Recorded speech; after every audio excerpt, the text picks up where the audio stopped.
नमस्कार। ये पहला देश होगा जिसका प्रधानमंत्री अपनी मेहनत करके हड्डी हड्डी गला देता है। इसके बावजूद भी कुछ लोग पॉलिटिशियन अगर अपनी बात विरोध करे, समझ में आता है, उनकी तो दुकानदारी पिछले 7-8 साल से बंद हो गई। लेकिन अगर आम जनता का कुछ लोग अगर विरोध करते हैं तो बड़ा दुख होता है और तब ये महसूस होता है कि ये देश अंग्रेजों का और मुगलों का गुलाम कैसे बना था। अब आप खुद समझिए कि जिस देश के अंदर 1924 में टिटनेस का टीका इंट्रोड्यूस किया गया और भारत के अंदर वो पहुंचा 1978 में, एनसीफ्लाइटिस का टीका 1930 में इंट्रोड्यूस किया गया जापान के अंदर, जो भारत में पहुंचा 2013 के अंदर। 1955 में पोलियो का टीका इंट्रोड्यूस हुआ, भारत में पहुंचा 1978 में। 1982 के अंदर हेपेटाइटिस बी का टीका इंट्रोड्यूस किया गया, जो भारत के अंदर पहुंचा 2005 के अंदर। 1998 के अंदर रोटा वायरस का टीका इंट्रोड्यूस हुआ, जो भारत के अंदर पहुंचा 2015 में। और जो कोरोना पिछले साल 2020 में हिंदुस्तान के अंदर आया, 2021 के अंदर भारत ने अपना टीका इंट्रोड्यूस कर दिया मोदी जी के नेतृत्व में, जिस पर गर्व करना चाहिए, उसकी जगह ही उस आदमी को गाली देते हैं। ऐसे हैं लोग। जिस आदमी को पूरे वर्ल्ड में 5 मुस्लिम कंट्री ने अपना सर्वोच्च नागरिक सम्मान पुरस्कार दिया हो, जिसको रशिया ने अपना सर्वोच्च नागरिक पुरस्कार सम्मान दिया हो, जिसको फिलिप कोटलर पुरस्कार मिला हो, जिसको यूएन ने चैंपियन ऑफ द अर्थ का पुरस्कार दिया हो, जिसको सियोल के अंदर शांति पुरस्कार मिला हो, जो भारत में किसी भी प्रधानमंत्री को नहीं मिला, उस पर गर्व करना चाहिए। उसकी जगह ये लोग नादानी में उसको गाली देते हैं। और तो और आप खुद समझिए, ये तो साक्षात बात है कि आज से यानी 15 अप्रैल को जब कोरोना वायरस का प्रकोप बढ़ा, ऑक्सीजन की कमी हुई, मात्र 4800 मैट्रिक टन इस देश के अंदर उत्पादन होता था। आज 8900 मैट्रिक टन का उत्पादन रातों रात कर दिया गया, ऑक्सीजन ट्रेनें चला दी गई और इंतजाम कर दिए गए। उसके बाद उस आदमी के ऊपर उंगली उठाते हो, शर्म नहीं आती? जिस में आपने एक चवन्नी का योगदान नहीं दिया, वो लोग खास करके कहते हैं कि पीएम केयर फंड का हिसाब दो।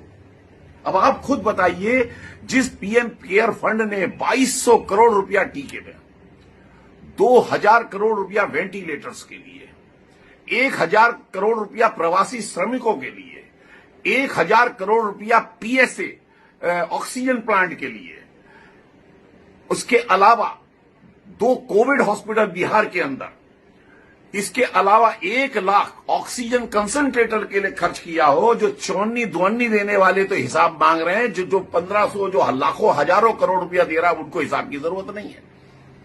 जिस आदमी ने अपने 7 साल के शासनकाल में 15 नए एम्स, 100 से ज्यादा मेडिकल कॉलेज, 2,23,000 करोड़ का हेल्थ बजट कर दिया, जिसके राजकाज में भारत पीपीई किट्स में, मास्क में वर्ल्ड का नंबर 1 मैन्युफैक्चरर बन गया, जिसने अपनी तरफ से कोरोना काल में दूसरे को विपत्ति काल में सहायता दी, आप उस आदमी को शर्म आनी चाहिए उंगली उठाते हुए। आप महसूस करिए कि ये आदमी हमको मिला है, वरदान है। इसके बाद आप खुद समझिए, 9.5 करोड़ असली किसान, असली बोलूंगा, असली जो किसान काम वाला है, उनको सम्मान निधि 2000 रुपए की राशि हर क्वार्टरली देना, साल में 3 बार देना।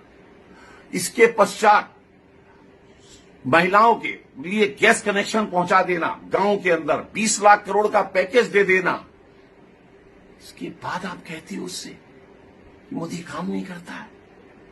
43,000 करोड़ रुपया जो आपने कर्जा, जो पुरानी सरकारों ने ईरान का हमारे देश के ऊपर रखा था,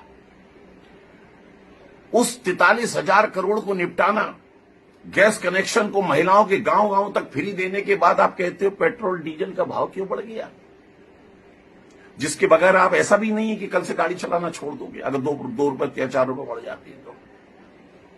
और जिन हथियार जो भारत के पास भी, आपने कहा था कि हमारे पास पैसा नहीं है खरीदने के लिए, इस शख्स ने अपने शासनकाल में 4,26,000 करोड़ रुपए में 36 राफेल, 6 अरिहंत सबमरीन, 1 पनडुब्बी nuclear, 7.5 lakh assault rifle, 145 howitzer तोप और 5 एयर डिफेंस सिस्टम, जैसे कि आजकल आप देख रहे हैं कि जो इजराइल के अंदर है उसी तरीके से रशिया से S-400 आने वाला है।